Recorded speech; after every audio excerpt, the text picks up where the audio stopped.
லூக்கா நற்செய்தி அதிகாரம் 1 முதல். மாண்புமிகு தியோபில் அவர்களே, நம்முடைய நிறைவேறிய நிகழ்ச்சிகளை முறைப்படுத்தி ஒரு வரலாறு எழுத பலர் முயன்றுள்ளனர். தொடக்கம் முதல் நேரில் கண்டும் இறைவார்த்தையை அறிவித்தும் வந்த ஊழியர் நம்மிடம் ஒப்படைத்துள்ளவாறே எழுத முயன்றனர். அதுபோலவே நானும் எல்லாவற்றையும் தொடக்கத்திலிருந்தே கருத்தாய் ஆய்ந்து நீர் கேட்டறிந்தவை உறுதியானவை என தெரிந்து கொள்ளும் பொருட்டு அவற்றை ஒழுங்குபடுத்தி உமக்கு எழுதுவது நலமென கண்டேன். யூதேய நாட்டில் ஏரோது அரசனாக இருந்த காலத்தில் அபியா வகுப்பை சேர்ந்த செக்கரியா என்னும் பெயர் கொண்ட குரு ஒருவர் இருந்தார். அவர் மனைவி ஆரோனின் வழிவந்தவர். அவர் பெயர் எலிசபெத்து. அவர்கள் இருவரும் கடவுள் பார்வையில் நேர்மையானவர்களாய் விளங்கினார்கள். ஆண்டவருடைய அனைத்து கட்டளைகளுக்கும் ஒழுங்குகளுக்கும் ஏற்ப குற்றமற்றவர்களாய் நடந்து வந்தார்கள். அவர்களுக்கு பிள்ளை இல்லை, ஏனெனில் எலிசபெத்து கருவுற இயலாதவராய் இருந்தார். மேலும் அவர்கள் வயது முதிர்ந்தவர்களாயும் இருந்தார்கள். தம்முடைய பிரிவின் முறை வந்தபோது செக்கரியா கடவுளின் திருமுன் குருத்துவ பணி ஆற்றி வந்தார். குருத்துவ பணி மரபுக்கு ஏற்ப ஆண்டவரின் திருக்கோவிலுக்குள் சென்று தூபம் காட்டுவது யாரென்று அறிய சீட்டு குலுக்கி போடப்பட்ட போது அது செக்கரியா பெயருக்கு விழுந்தது. அவர் தூபம் காட்டுகிற வேளையில் மக்கள் கூட்டத்தினர் அனைவரும் வெளியே இறைவனிடம் வேண்டிக் கொண்டிருந்தனர். அப்பொழுது ஆண்டவருடைய தூதர் ஒருவர் தூப பீடத்தின் வலப்பக்கத்தில் நின்றவாறு அவருக்கு தோன்றினார். அவரை கண்டு செக்கரியா அச்சமுற்று கலங்கினார். வானதூதர் அவரை நோக்கி, செக்கரியா, அஞ்சாதீர், உமது மன்றாட்டு கேட்கப்பட்டது. உம் மனைவி எலிசபெத்து உமக்கு ஒரு மகனை பெற்றெடுப்பார். அவனுக்கு யோவான் என பெயரிடுவீர். நீர் மகிழ்ந்து பேருவகை கொள்வீர். அவரது பிறப்பால் பலரும் மகிழ்ச்சி அடைவர். அவர் ஆண்டவர் பார்வையில் பெரியவராயிருப்பார். திராட்சை மதுவோ வேறு எந்த மதுவோ அருந்த மாட்டார். தாய் வயிற்றில் இருக்கும் போதே தூய ஆவியால் முற்றிலும் ஆட்கொள்ளப்படுவார். அவர் இஸ்ரேல் மக்கள் பலரை தம் கடவுளாகிய ஆண்டவரிடம் திரும்பி வர செய்வார். எலியாவின் உளப்பாங்கையும் வல்லமையும் உடையவராய் அவருக்கு முன் செல்வார். தந்தையரும் மக்களும் உளம் ஒத்து போக செய்வார். நேர்மையாளர்களின் மனநிலையை கீழ்ப்படியாதவர்கள் பெறச் செய்வார். இவ்வாறு ஆண்டவருக்கு ஏற்புடைய ஒரு மக்களினத்தை ஆயத்தம் செய்வார் என்றார். செக்கரியா வானதூதரிடம், இது நடைபெறும் என எனக்கு எப்படி தெரியும் என நான் வயதானவன், அதுபோல் என் மனைவியும் வயது முதிர்ந்தவராயிற்றே என்றார். அதற்கு வானதூதர் அவரிடம், நான் கபிரியேல், கடவுளின் திருமுன் நிற்பவன். உம்மோடு பேசவும் இந்த நற்செய்தியை அறிவிக்கவும் அனுப்பப்பட்டேன். இதோ பாரும், உரிய காலத்தில் நிறைவேற இருக்கும் என்னுடைய வார்த்தைகளை நீர் நம்பவில்லை. ஆதலால் அவை நிறைவேறும் வரை நீர் பேச்சற்றவராயிருப்பீர். உம்மால் பேசவே இயலாது என்றார். மக்கள் செக்கரியாவுக்காக காத்திருந்தனர். திருக்கோவிலில் அவர் காலம் தாழ்த்துவதை குறித்து அவர்கள் வியப்படைந்தார்கள். அவர் வெளியே வந்தபோது அவர்களிடம் பேச முடியாமல் இருந்தார். ஆதலால் அவர் திருக்கோவிலில் ஏதோ காட்சி கண்டிருக்க வேண்டும் என அவர்கள் உணர்ந்து கொண்டார்கள். அவர் அவர்களிடம் சைகைகள் வாயிலாக உரையாடி வந்தார். பேற்றற்றே இருந்தார். அவருடைய திருப்பணி காலம் முடிந்ததும் அவர் வீடு திரும்பினார். அதற்கு பின்பு அவர் மனைவி எலிசபெத்து கருவுற்று 5 மாதமளவும் பிறர் கண்ணில் படாதிருந்தார். மக்களுக்குள் எனக்கிருந்த இகழ்ச்சியை நீக்க ஆண்டவர் என் மீது அருள் கூர்ந்து இந்நாளில் இவ்வாறு செய்தருளினார் என்று தமக்குள் சொல்லிக் கொண்டார். 6ஆம் மாதத்தில் கபிரியேல் என்னும் வானதூதரை கடவுள் கலிலேயாவில் உள்ள நாசரேத்து என்னும் ஊரிலிருந்த ஒரு கன்னியிடம் அனுப்பினார். அவர் தாவீது குடும்பத்தினராகிய யோசேப்பு என்னும் பெயருடைய ஒருவருக்கு மன ஒப்பந்தமானவர். அவர் பெயர் மரியா. வானதூதர் மரியாவுக்கு தோன்றி, அருள் மிக பெற்றவரே வாழ்க, ஆண்டவர் உம்மோடு இருக்கிறார் என்றார். இவ்வார்த்தைகளை கேட்டு அவர் கலங்கி இந்த வாழ்த்து எத்தகையதோ என்று எண்ணிக்கொண்டிருந்தார். வானதூதர் அவரை பார்த்து, மரியா, அஞ்ச வேண்டாம், கடவுளின் அருளை கண்டடைந்துள்ளீர். இதோ கருவுற்று ஒரு மகனை பெறுவீர். அவருக்கு இயேசு என்னும் பெயரிடுவீர். அவர் பெரியவராயிருப்பார். உன்னத கடவுளின் மகன் எனப்படுவார். அவருடைய தந்தை தாவீதின் அரியணையை ஆண்டவராகிய கடவுள் அவருக்கு அளிப்பார். அவர் யாக்கோபின் குடும்பத்தின் மீது என்றென்றும் ஆட்சி செலுத்துவார். அவருடைய ஆட்சிக்கு முடிவே இராது என்றார். அதற்கு மரியா வானதூதரிடம், இது எப்படி நிகழும்? நான் கன்னியாயிற்றே என்றார். வானதூதர் அவரிடம், தூய ஆவி உம்மீது வரும். உன்னத கடவுளின் வல்லமை உம்மேல் நிழலிடும். ஆதலால் உம்மிடம் பிறக்கப் போகும் குழந்தை தூயது. அக்குழந்தை இறைமகன் எனப்படும். உறவினராகிய எலிசபெத்தும் தம் முதிர்ந்த வயதில் ஒரு மகனை கருத்தரித்திருக்கிறார். கருவுற இயலாதவர் என்று சொல்லப்பட்ட அவருக்கு இது 6ஆம் மாதம், ஏனெனில் கடவுளால் இயலாதது ஒன்றுமில்லை என்றார். பின்னர் மரியா, நான் ஆண்டவரின் அடிமை, சொற்படியே எனக்கு நிகழட்டும் என்றார். அப்பொழுது வானதூதர் அவரை விட்டு அகன்றார். அதன்பின் மரியா புறப்பட்டு யூதேய மலைநாட்டில் உள்ள ஒரு ஊருக்கு விரைந்து சென்றார். அவர் சக்கரியாவின் வீட்டை அடைந்து எலிசபெத்தை வாழ்த்தினார். மரியாவின் வாழ்த்தை எலிசபெத்து கேட்டபோது அவர் வயிற்றிலிருந்த குழந்தை மகிழ்ச்சியால் துள்ளிற்று. எலிசபெத்து தூய ஆவியால் முற்றிலும் ஆட்கொள்ளப்பட்டார். அப்போது அவர் உரத்த குரலில், பெண்களுக்குள் நீர் ஆசி பெற்றவர், வயிற்றில் வளரும் குழந்தையும் ஆசி பெற்றதே. என் ஆண்டவரின் தாய் என்னிடம் வர நான் யார்? வாழ்த்துரை என் காதில் விழுந்ததும் என் வயிற்றினுள்ளே குழந்தை பேறு வகையால் துள்ளிற்று. ஆண்டவர் உமக்கு சொன்னவை நிறைவேறும் என்று நம்பிய நீர் பேறு பெற்றவர் என்றார். அதை கேட்ட மரியா பின்வருமாறு கூறினார்: ஆண்டவரை எனது உள்ளம் போற்றி பெருமைப்படுத்துகின்றது. என் மீட்பராம் கடவுளை நினைத்து எனது மனம் பேறு வகை கொள்கிறது. ஏனெனில் அவர் தம் அடிமையின் தாழ்நிலையை கண்ணோக்கினார். இது முதல் எல்லா தலைமுறையினரும் என்னை பேறு பெற்றவர் என்பர். ஏனெனில் வல்லவராம் கடவுள் எனக்கு அரும் பெரும் செயல்கள் செய்துள்ளார். தூயவர் என்பதே அவரது பெயர். அவருக்கு அஞ்சி நடப்போருக்கு தலைமுறை தலைமுறையாய் அவர் இரக்கம் காட்டி வருகிறார். அவர் தம் தோள் வலிமையை காட்டியுள்ளார். உள்ளத்தில் செருக்குடன் சிந்திப்போரை சிதறடித்து வருகிறார். வலியோரை அரியணை நின்று தூக்கி எறிந்துள்ளார். தாழ் நிலையில் இருப்போரை உயர்த்துகிறார். பசித்தோரை நலன்களால் நிரப்பியுள்ளார். செல்வரை வெறுங்கையராய் அனுப்பிவிடுகிறார். மூதாதையருக்கு உரைத்தபடியே அவர் ஆபிரகாமையும் அவர் தம் வழிமரபினரையும் என்றென்றும் இரக்கத்தோடு நினைவில் கொண்டுள்ளார். தம் ஊழியராகிய இஸ்ரேலுக்கு துணையாக இருந்து வருகிறார். மரியா ஏறக்குறைய 3 மாதம் எலிசபெத்தோடு தங்கியிருந்த பின்பு தம் வீடு திரும்பினார். எலிசபெத்துக்கு பேறு காலம் நெருங்கியது. அவர் ஒரு மகனை பெற்றெடுத்தார். ஆண்டவர் அவருக்கு பெரிதும் இரக்கம் காட்டினார் என்பதை கேள்விப்பட்டு சுற்றி வாழ்ந்தோரும் உறவினரும் அவரோடு சேர்ந்து மகிழ்ந்தனர். 8ஆம் நாளில் அவர்கள் குழந்தைக்கு விருத்த சேதனம் செய்ய வந்தார்கள். செக்கரியா என்ற அதன் தந்தையின் பெயரையே அதற்கு சூட்ட இருந்தார்கள். ஆனால் அதன் தாய் அவர்களை பார்த்து, வேண்டாம், அதற்கு யோவான் என பெயரிட வேண்டும் என்றார். அவர்கள் அவரிடம், உறவினருள் இப்பெயர் கொண்டவர் எவருமில்லையே என்று சொல்லி, குழந்தைக்கு என்ன பெயரிடலாம்? விருப்பம் என்ன என்று தந்தையை நோக்கி சைகை காட்டி கேட்டார்கள். அதற்கு அவர் எழுது பலகை ஒன்றை கேட்டு வாங்கி இக்குழந்தையின் பெயர் யோவான் என்று எழுதினார். எல்லோரும் வியப்படைந்தனர். அப்பொழுதே அவரது வாய் திறந்தது, கட்டவிழ்ந்தது. அவர் கடவுளை போற்றி புகழ்ந்தார். சுற்றி வாழ்ந்தோர் அனைவரும் இதை பற்றி கேள்விப்பட்டு அஞ்சினர். இச்செய்தி யூதேயா மலை நாடெங்கும் பரவியது. கேள்விப்பட்டவர்கள் யாவரும் இச்செய்தியை தங்கள் உள்ளங்களில் இருத்தி, இக்குழந்தை எப்படிப்பட்டதாக இருக்குமோ என்று சொல்லி கொண்டார்கள். ஏனெனில் அக்குழந்தை ஆண்டவருடைய கைவன்மையை பெற்றிருந்தது. பிள்ளையின் தந்தை செக்கரியா தூய ஆவியால் ஆட்கொள்ளப்பட்டு உரைத்த இறைவாக்கு: இஸ்ரேலின் கடவுளாகிய ஆண்டவரை போற்றுவோம், ஏனெனில் அவர் தம் மக்களை தேடி வந்து விடுவித்தருளினார். தம் தூய இறைவாக்கினர் வாயினால் தொடக்க முதல் அவர் மொழிந்தபடியே அவர் தம் ஊழியராகிய தாவீதின் குடும்பத்தில் வல்லமையுடைய மீட்பர் ஒருவர் நமக்காக தோன்றச் செய்தார். நம் பகைவரிடமிருந்தும் நம்மை வெறுப்போர் அனைவரிடம் பிடியிலிருந்தும் நம்மை மீட்பார்.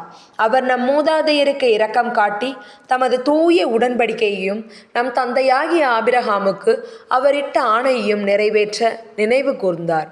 இவ்வாறு நாம் பகைவரின் பிடியிலிருந்து விடுவிக்கப்பட்டு தூய்மையோடும் நேர்மையோடும் வாழ்நாளெல்லாம் அச்சமின்றி அவர் திருமுன் பணி செய்யுமாறு வழிவகுத்தார்.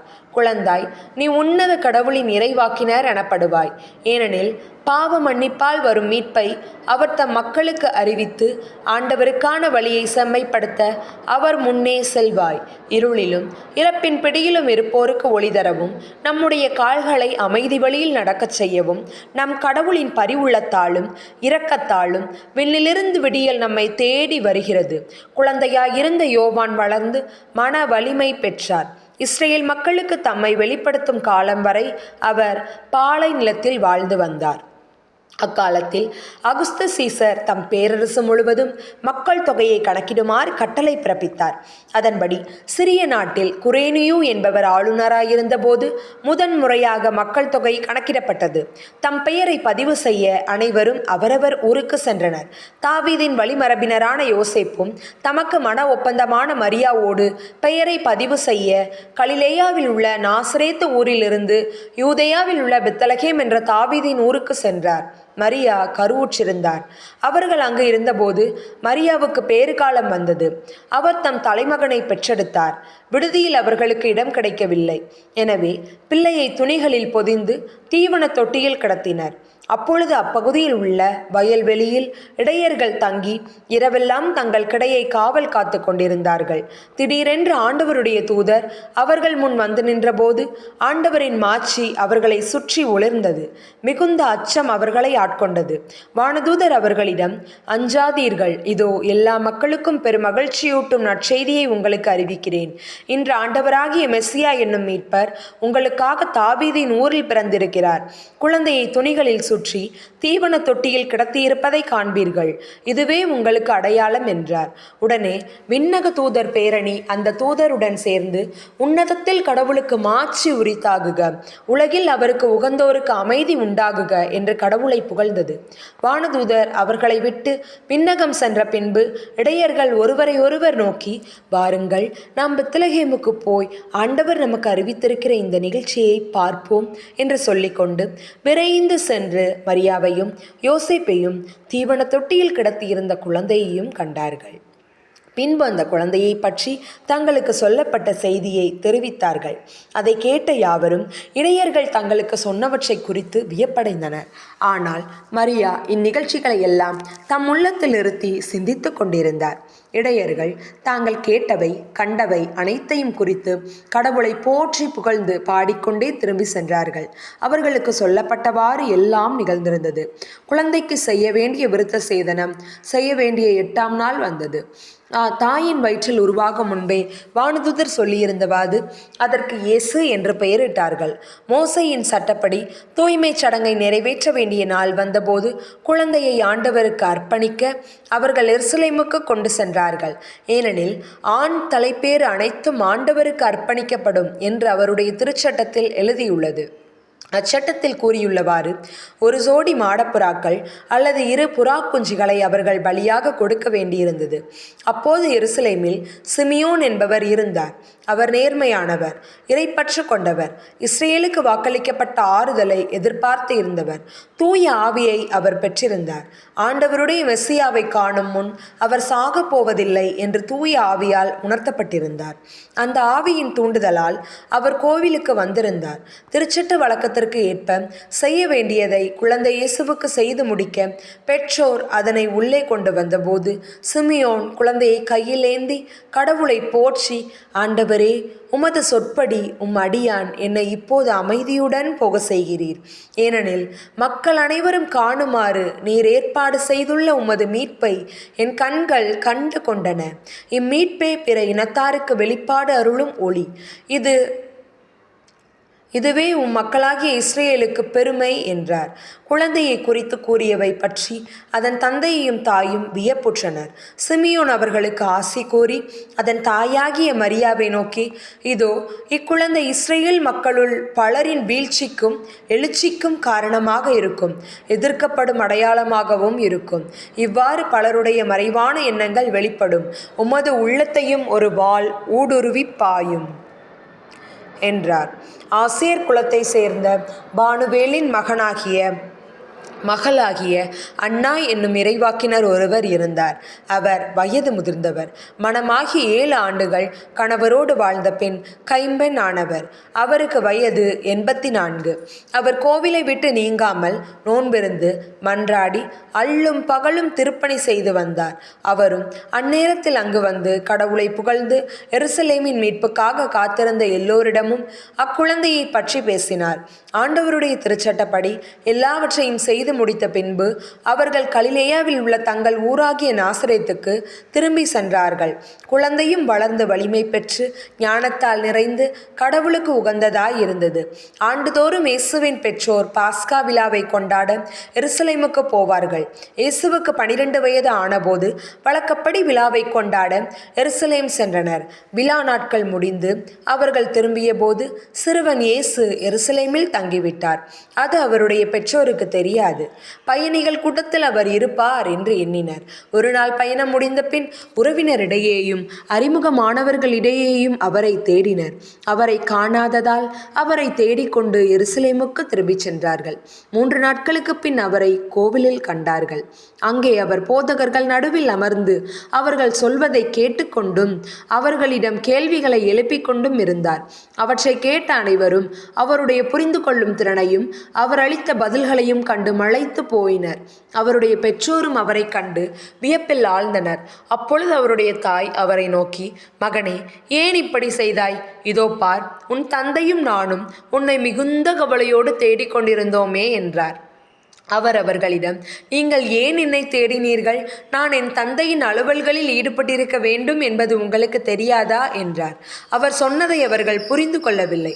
பின்பு அவர் அவர்களுடன் சென்று நாசரேத்தை அடைந்து அவர்களுக்கு பணிந்து நடந்தார். அவருடைய தாய் இந்நிகழ்ச்சிகளை எல்லாம் தமது உள்ளத்தில் பதித்து வைத்திருந்தார். இயேசு ஞானத்திலும் உடல் வளர்ச்சியிலும் மிகுந்து கடவுளுக்கும் மனிதருக்கும் உகந்தவராய் வாழ்ந்து வந்தார். திபேரியு சீசர் ஆட்சி செய்து வந்த 15ஆம் ஆண்டில் பொந்தியு பிலாத்து யூதாவின் ஆளுநராக இருந்தார். ஏரோது கலிலேய பகுதிக்கும் அவன் சகோதரராகிய பிலிப்பு இத்துரேயா திரக்கோனியத்து பகுதிகளுக்கும் லிசானியா அபிலேன் பகுதிக்கும் குறுநில மன்னர்களாக இருந்தனர். அன்னாவும் கயபாவும் தலைமை குருக்களாய் இருந்தனர். அக்காலத்தில் செக்கரியாவின் மகன் யோவான் பாலைநிலத்தில் வாழ்ந்து வந்தார். அவர் கடவுளின் வாக்கை பெற்றார். பாவ மன்னிப்பு அடைய மனம் மாறி திருமுழுக்கு பெறுங்கள் என்று யோர்தான் ஆற்றை அடுத்துள்ள பகுதிகள் அனைத்திற்கும் சென்று அவர் பறைசாற்றி வந்தார். இதை பற்றி இறைவாக்கினர் எசாயாவின் உரைகள் அடங்கிய நூலில் இவ்வாறு எழுதப்பட்டுள்ளது. பாலைநிலத்தில் குரல் ஒன்று முழங்குகிறது, ஆண்டவருக்காக வழியை ஆயத்தமாக்குங்கள், அவருக்காக பாதையை செம்மையாக்குங்கள். பள்ளத்தாக்குகள் எல்லாம் நிரப்பப்படும், மலை குன்று யாவும் தாழ்த்தப்படும், கோணலானவை நேராக்கப்படும், கரடு முரடானவை சமதளமாக்கப்படும். மனிதர் அனைவரும் கடவுள் அருளும் மீட்பை காண்பர். தம்மிடம் திருமுழுக்கு பெற புறப்பட்டு வந்த மக்கள் கூட்டத்தை கண்டு யோவான், விரியன் பாம்பு குட்டிகளே, வரப்போகும் சினத்திலிருந்து தப்பிக்க இயலும் என உங்களிடம் சொன்னவர் யார்? மனம் மாறியவர்கள் என்பதை அதற்கேற்ற செயல்களால் காட்டுங்கள். ஆபிரகாம் எங்களுக்கு தந்தை என உள்ளத்தில் சொல்ல தொடங்காதீர்கள். இக்கற்களிலிருந்தும் ஆபிரகாமுக்கு பிள்ளைகளை தோன்றச் செய்ய கடவுள் வல்லவர் என உங்களுக்கு சொல்கிறேன். ஏற்கனவே மரங்களின் வேரருகே கோடரி வைத்தாயிற்று. நற்கனி தராத மரங்கள் எல்லாம் வெட்டப்பட்டு தீயில் போடப்படும் என்றார். அப்பொழுது நாங்கள் என்ன செய்ய வேண்டும் என்று கூட்டத்தினர் அவரிடம் கேட்டனர். அதற்கு அவர் மறுமொழியாக, 2 அங்கிகளை உடையவர் இல்லாதவரோடு பகிர்ந்து கொள்ளட்டும், உணவை உடையவரும் அவ்வாறே செய்யட்டும் என்றார். வரி தண்டுவோரும் திருமுழுக்கு பெற வந்து, போதகரே, நாங்கள் என்ன செய்ய வேண்டும் என்று அவரிடம் கேட்டனர். அவர், உங்களுக்கு குறிக்கப்பட்ட தொகைக்கு அதிகமான எதையும் தண்டாதீர்கள் என்றார். படை வீரரும் அவரை நோக்கி, நாங்கள் என்ன செய்ய வேண்டும் என்று கேட்டனர். அவர், நீங்கள் எவரையும் அச்சுறுத்தி பணம் பறிக்காதீர்கள், யார் மீதும் பொய்க்குற்றம் சுமத்தாதீர்கள், உங்கள் ஊதியமே போதும் என்றிருங்கள் என்றார். அக்காலத்தில் மக்கள் மீட்பரை எதிர்பார்த்து கொண்டிருந்தார்கள். ஒருவேளை யோவான் மெசியாவாக இருப்பாரோ என்று எல்லோரும் தங்களுக்குள் எண்ணிக்கொண்டிருந்தார்கள். யோவான் அவர்கள் அனைவரையும் பார்த்து, நான் தண்ணீரால் உங்களுக்கு திருமுழுக்கு கொடுக்கிறேன், ஆனால் என்னை விட வலிமை மிக்க ஒருவர் வருகிறார், அவருடைய மிதியடிவாரை அவிழ்க்க கூட எனக்கு தகுதியில்லை. அவர் தூய ஆவி என்னும் நெருப்பால் உங்களுக்கு திருமுழுக்கு கொடுப்பார். அவர் சுலகை தம் கையில் கொண்டு கோதுமையையும் பதரையும் பிரித்தெடுப்பார். கோதுமையை தம் களஞ்சியத்தில் சேர்ப்பார், பதரையோ அணையா நெருப்பிலிட்டு சுட்டெரிப்பார் என்றார். மேலும் பல அறிவுரைகள் கூறி மக்களுக்கு நற்செய்தியை அறிவித்தார். குறுநில மன்னன் ஏரோது தன் சகோதரன் மனைவியாகிய ஏரோதியாவை வைத்திருந்ததன் பொருட்டும் அவன் இழைத்த மற்ற எல்லா தீச்செயல்கள் பொருட்டும் யோவான் அவனை கண்டித்தார். எனவே அவன் தான் செய்த தீச்செயல்கள் எல்லாம் போதாதென்று அவரை சிறையிலும் அடைத்தான். மக்கள் எல்லோரும் திருமுழுக்கு பெறும் வேளையில் இயேசுவும் திருமுழுக்கு பெற்று இறைவனிடம் வேண்டிக் கொண்டிருந்த போது வானம் திறந்தது. தூய ஆவி புறா வடிவில் தோன்றி அவர் மீது இறங்கியது. அப்பொழுது, என் அன்பார்ந்த மகன் நீயே, உன் பொருட்டு நான் பூரிப்படைகிறேன் என்று வானத்திலிருந்து ஒரு குரல் ஒலித்தது. இயேசு தம் பணியை தொடங்கிய போது அவருக்கு வயது ஏறக்குறைய 30. அவர் யோசேப்பின் மகன் என கருதப்பட்டார். யோசேப்பு ஏலியின் மகன், ஏலி மாத்தாத்தின் மகன், மாத்தாத்து லேவியின் மகன், லேவி மெல்கியின் மகன், மெல்கி யன்னாயின் மகன், யன்னாய் யோசேப்பின் மகன், யோசேப்பு மத்தத்தியாவின் மகன், மத்தத்தியா ஆமோஸின் மகன், ஆமோசு நாகூமின் மகன், நாகூம் எஸ்லியின் மகன், எஸ்லி நாகாயின் மகன், நாகாய் மாத்தின் மகன், மாத்து மத்தத்தியாவின் மகன், மத்தத்தியா செமேயின் மகன், செமே யோசேக்கின் மகன், யோசேக்கு யோதாவின் மகன், யோதா யோவானின் மகன், யோவான் ரேசாவின் மகன், எரேசா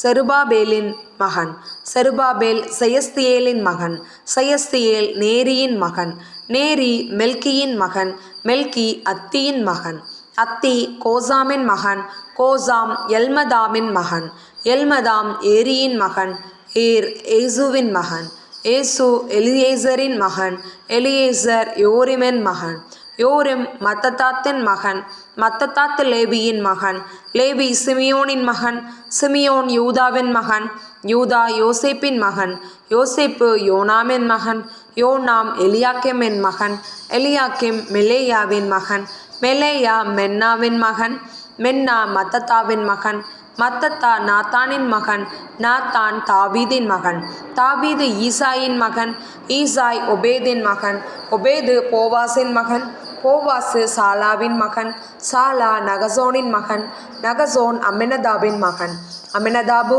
ஆத்மினின் மகன், ஆத்மின் ஆர்னியின் மகன், ஆர்னி எட்சரோனின் மகன், எட்சரோன் பெரேட்ஸின் மகன், பெரேட்ஸு யூதாவின் மகன், யூதா யாக்கோபின் மகன், யாக்கோபு ஈசாக்கின் மகன், ஈசாக்கு ஆபிரகாமின் மகன், ஆபிரகாம் தெராகு நாகோரின் மகன், தெராகு நாகோரின் மகன், நாகோர் செரூகின் மகன், செரூகு ரகுவின் மகன், ரகு பெலேகின் மகன், பெலேகு எபேரின் மகன், ஏபேர் சேலாவின் மகன், சேலா கயனாமின் மகன், கயனாம் அர்பகசாதின் மகன், அர்பகசாசு சேமின் மகன், சேம் நோவாவின் மகன், நோவா எலாமேக்கின் மகன், எலாமேக்கு மெத்துசெலாவின் மகன், மெத்துசெலா ஏனோக்கின் மகன், ஏனோக்கு ஏரோதின் மகன், ஏரோது மகளலேலின் மகன், மகளலேல் கெனானின் மகன், கெனான் எனோசின் மகன், ஏனோசு சேத்தின் மகன், சேத்து ஆதாமின் மகன், ஆதாம் கடவுளின் மகன். இயேசு தூய ஆவியால் ஆட்கொள்ளப்பட்டு யோர்தான் ஆற்றை விட்டு திரும்பினார். பின்னர் அவர் அதே ஆவியால் பாலிநிலத்திற்கு அழைத்து செல்லப்பட்டார். அவர் 40 நாள் அலகையினால் சோதிக்கப்பட்டார். அந்நாட்களில் அவர் ஒன்றும் சாப்பிடவில்லை. அதன்பின் அவர் பசியுற்றார். அப்பொழுது அலகை அவரிடம், நீர் இறைமகன் என்றால் இந்த கல் அப்பமாகும்படி கட்டளையிடும் என்றது. அதனிடம் இயேசு மறுமொழியாக, மனிதர் அப்பத்தினால் மட்டும் வாழ்வதில்லை என மறைநூலில் எழுதியுள்ளதே என்றார். பின்பு அலகை அவரை அழைத்து சென்று உலகத்தின் அரசுகள் அனைத்தையும் ஒரு நொடிப்பொழுதில் அவருக்கு காட்டி அவரிடம், இவற்றின் மேல் முழு அதிகாரத்தையும் இவற்றின் மேன்மையையும் உமக்கு கொடுப்பேன். இவை யாவும் என்னிடம் ஒப்படைக்கப்பட்டிருக்கின்றன. நான் விரும்பியவருக்கு இவற்றை கொடுப்பேன். நீர் என்னை வணங்கினால் அனைத்தும் உம்முடையவையாகும் என்றது. இயேசு அதனிடம் மறுமொழியாக, உன் கடவுளாகிய ஆண்டவரை வணங்கி அவர் ஒருவருக்கே பணி செய்வாயாக என்று மறைநூலில் எழுதியுள்ளது என்றார். பின்னர் அது அவரை எருசலேமுக்கு அழைத்து சென்று கோவிலின் உயர்ந்த பகுதியில் அவரை நிறுத்தி, நீர் இறைமகன் என்றால் இங்கிருந்து கீழே குதியும். உம்மை பாதுகாக்கும்படி கடவுள் தம் தூதருக்கு உம்மை குறித்து கட்டளையிடுவார் என்றும், உமது கால் கல்லின் மேல் மோதாதபடி அவர்கள் தங்கள் கைகளில் உம்மை தாங்கிக் கொள்வார்கள் என்றும் மறைநூலில் எழுதியுள்ளது என்றது. இயேசு அதனிடம் மறுமொழியாக, உன் கடவுளாகிய ஆண்டவரை சோதிக்க வேண்டாம் என்றும் சொல்லியுள்ளதே என்றார்.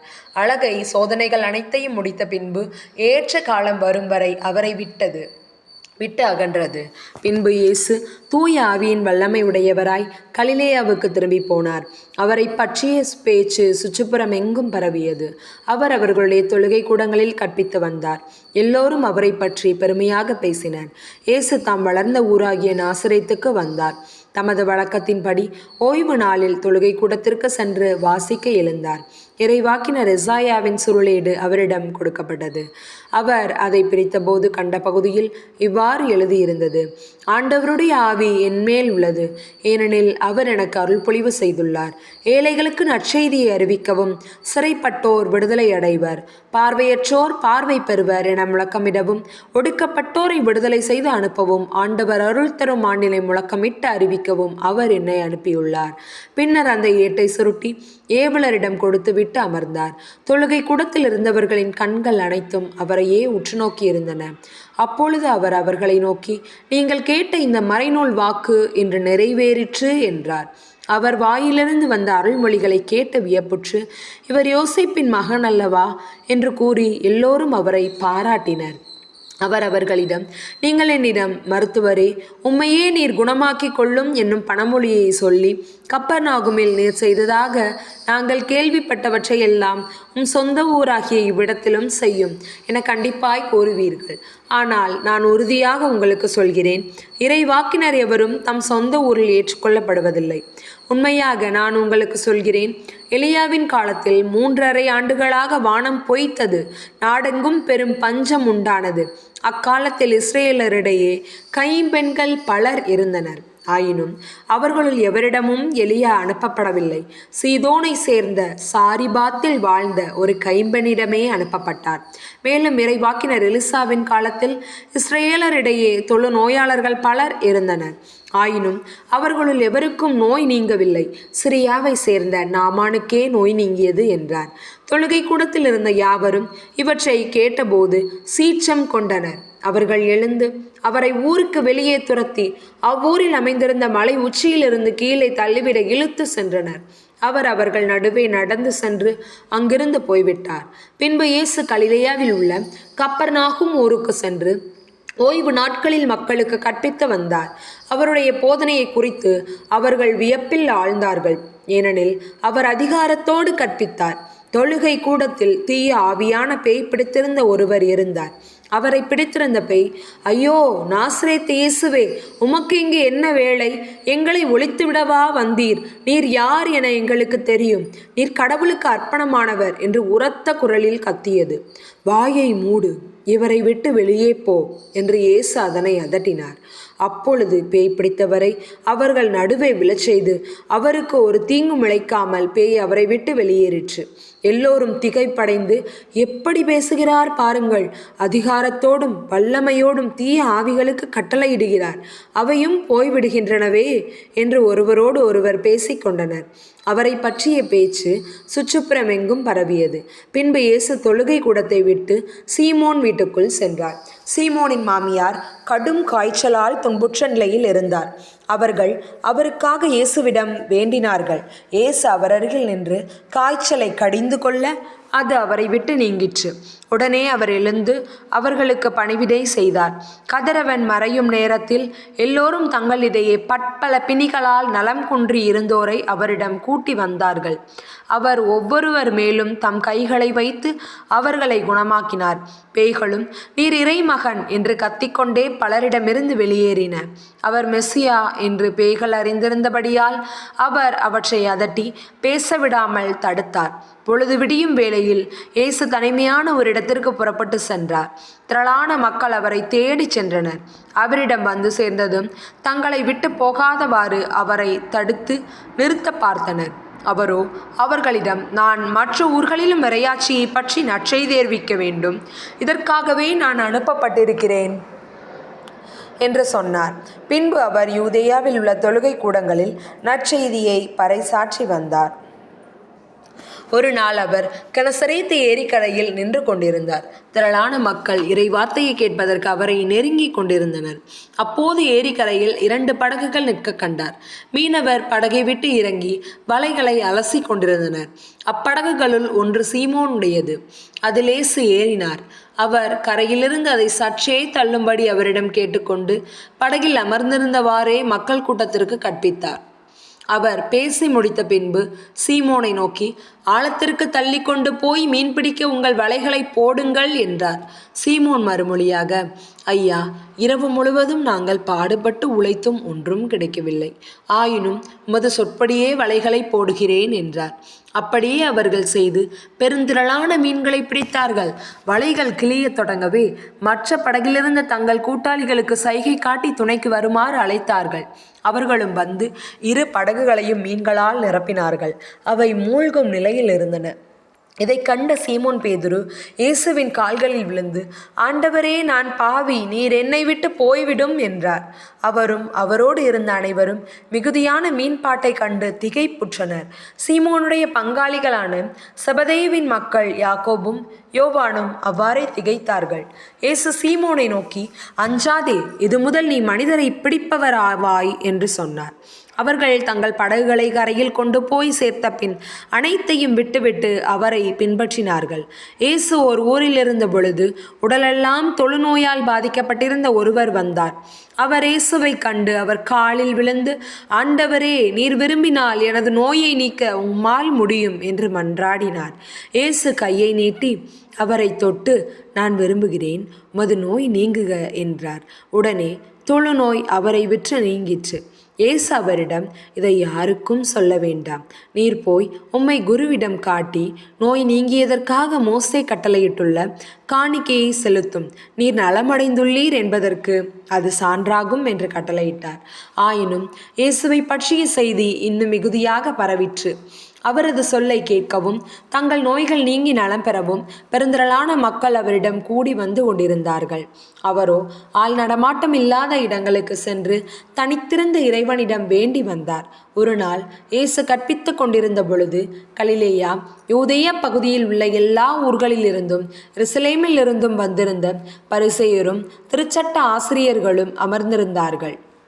பிணி தீர்ப்பதற்கான ஆண்டவரின் வல்லமையை அவர் கொண்டிருந்தார். அப்பொழுது சிலர் முடக்குவாதமுற்ற ஒருவரை கட்டிலோடு சுமந்து கொண்டு வந்து அவரை உள்ளே கொண்டு போய் இயேசு முன் வைக்க வழி தேடினர். மக்கள் திரண்டிருந்த காரணத்தால் அவரை உள்ளே கொண்டு போக அவர்களால் முடியவில்லை. எனவே அவர்கள் கூரை மேல் ஏறி ஓடுகளை பிரித்து அவ்வழியாய் மக்கள் நடுவில் அவரை கட்டிலோடு இயேசுவுக்கு முன் இறக்கினார்கள். அவர்களுடைய நம்பிக்கையை கண்ட இயேசு அந்த ஆளை பார்த்து, உம் பாவங்கள் மன்னிக்கப்பட்டன என்றார். இதனை கேட்ட மறைநூல் அறிஞரும் பரிசேயரும், கடவுளை பழித்துரைக்கும் இவன் யார்? கடவுள் மட்டுமன்றி பாவங்களை மன்னிக்க யாரால் இயலும் என்று எண்ணிக்கொண்டனர். அவர்களின் எண்ணங்களை உய்த்துணர்ந்த இயேசு அவர்களை பார்த்து, உங்கள் உள்ளங்களில் நீங்கள் எண்ணுகிறது என்ன? உம் பாவங்கள் உமக்கு மன்னிக்கப்பட்டன என்பதா, அல்லது எழுந்து நடக்கவும் என்பதா? எது எளிது? மண்ணுலகில் பாவங்களை மன்னிக்க மானிட மகனுக்கு அதிகாரம் உண்டு என்பதை நீங்கள் அறிந்து கொள்ள வேண்டும் என்றார். பின்பு அவர் முடக்குவாதமுற்றவரை நோக்கி, நான் உமக்கு சொல்கிறேன், நீர் எழுந்து உம்முடைய கட்டிலை தூக்கி கொண்டு உமது வீட்டுக்கு போம் என்றார்.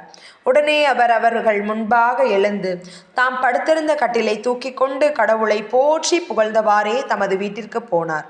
இதை கண்ட யாவரும் மெய் மறந்தவராய் கடவுளை போற்றி புகழ்ந்தனர். அவர்கள் அச்சம் நிறைந்தவராய், இன்று புதுமையானவற்றை கண்டோம் என்று பேசிக் கொண்டார்கள். அதன் பின் இயேசு வெளியே சென்று சுங்க சாவடியில் அமர்ந்திருந்த லேவி என்னும் பெயருடைய வரி தண்டுபவர் ஒருவரை கண்டார். அவரிடம், என்னை பின்பற்றி வா என்றார். அவர் அனைத்தையும் விட்டுவிட்டு எழுந்து இயேசுவை பின்பற்றி சென்றார். இந்த லேவி தம் வீட்டில் அவருக்கு ஒரு பெரிய விருந்தளித்தார். வரி தண்டுபவர்களும் மற்றவர்களும் பெருந்திரளாய் அவர்களோடு பந்தியில் அமர்ந்திருந்தார்கள். பரிசேயர்களும் அவர்களை சேர்ந்த மறைநூலறிஞர்களும் முணுமுணுத்து இயேசுவின் சீடரிடம், வரி தண்டுபவர்களோடும் பாவிகளோடும் சேர்ந்து நீங்கள் உண்பதும் குடிப்பதும் ஏன் என்று கேட்டனர். இயேசு அவர்களுக்கு மறுமொழியாக, நோய் அற்றவருக்கு அல்ல, நோயுற்றவருக்கே மருத்துவர் தேவை, நேர்மையாளர்களை அல்ல, பாவிகளையே மனமாற அழைக்க வந்தேன் என்றார். பின்பு அவர்கள் இயேசுவை நோக்கி, யோவானுடைய சீடர்கள் அடிக்கடி நோன்பிருந்து மன்றாடி வருகிறார்கள், பரிசேயர்களின் சீடர்களும் அவ்வாறே செய்கின்றனர், உம்முடைய சீடரோ உண்பதும் குடிப்பதுமாக இருக்கின்றனரே என்றார்கள். இயேசு அவர்களை நோக்கி, மணமகன் மணவிருந்தினர்களோடு இருக்கும் வரை அவர்களை நோன்பிருக்க செய்யலாமா? ஆனால் மணமகன் அவர்களை விட்டு பிரிய வேண்டிய காலம் வரும், அப்போது அவர்களும் நோன்பு இருப்பார்கள் என்றார். அவர் அவர்களுக்கு ஒரு உவமையையும் கூறினார். எவரும் புதிய ஆடையிலிருந்து ஒரு துண்டை கிழித்து அதை பழைய ஆடையோடு ஒட்டு போடுவதில்லை. அவ்வாறு ஒட்டு போட்டால் புதிய ஆடையும் கிழியும், புதிய துண்டும் பழையதோடு பொருந்தாது. அதுபோல பழைய தோற்பைகளில் எவரும் புதிய திராட்சை மதுவை ஊற்றி வைப்பதில்லை. ஊற்றி வைத்தால் புதிய மது தோற்பைகளை வெடிக்கச் செய்யும். மதுவும் சிந்தி போகும், தோற்பைகளும் பாழாகும். புதிய மதுவை புதிய தொற்பைகளில்தான் ஊற்றி வைக்க வேண்டும். பழைய திராட்சை மதுவை குடித்தவர் எவரும் புதியதை விரும்ப மாட்டார். ஏனெனில் பழையதே நல்லது என்பது அவர் கருத்து. இது வாழ்வு தரும் கிறிஸ்துவின் நற்செய்தி.